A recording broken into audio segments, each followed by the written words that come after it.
Hello there, my name is Matthew Reyes with the National Endowment for Financial Education, and today we're in Indianapolis, Indiana, talking to advocates and stakeholders on the importance of financial literacy in schools.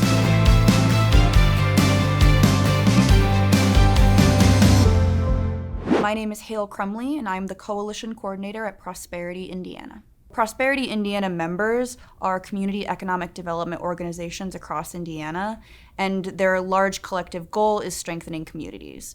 Obviously, a big part of that is financial stability. And what we're hearing is that having this sort of thing in schools is really, really important. So we convened the statewide Indiana Assets and Opportunity Network. This is an advocacy coalition group. And this is the group that rallied really strongly behind the recent legislation passed here in Indiana to put financial literacy in schools. We know, of course, that financial education, robust financial education, leads to improved credit scores, reduced credit card delinquency rates, increased student loan repayment, and even decreased likelihood that someone will take out a predatory payday loan. So knowing all of that, the decision for us to support this policy was easy. And when we saw that Senator Gaskill put forward the bill, we were very, very glad. Prosperity Indiana members work with communities that are facing intergenerational, systemic, racial, and gendered barriers to financial stability. So we know, of course, that one financial literacy course, even though we're so glad to have it, will not solve all of those issues. However, we know that it can have a really big impact. There are so many statistics to back that up. So our position is that it's important to get that information and those tools to young people as soon as possible to give them the best tools and the most time to deal with these barriers that they're facing.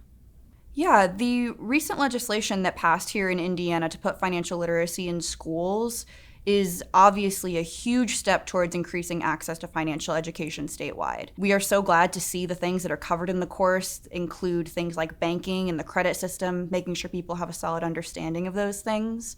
That being said, there are also opportunities for the state to continue supporting organizations that have been teaching financial literacy outside of schools in the state of Indiana for decades now. There are so many of them, and all of them are important pieces of the puzzle when it comes to increasing financial stability in the state. When it comes to passing legislation in any state that has to do with financial education, financial literacy, and in general improving financial stability, coalitions and partnerships are everything.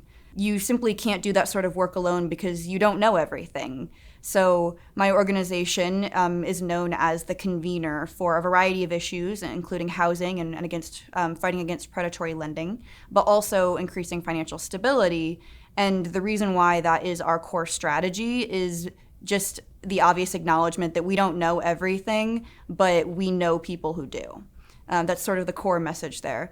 So bringing in people who are in the education system already, both pre-K through 12th grade, and then also college. We have partners from both of those areas. We also have people who do financial counseling that are involved in this conversation with us because they too are talking about finances with people who are having these questions in real time, in real life. So having all of those people with a seat at the table can be really valuable when you're trying to pass legislation and help people understand why it's so necessary. To learn more, visit NEFE.org.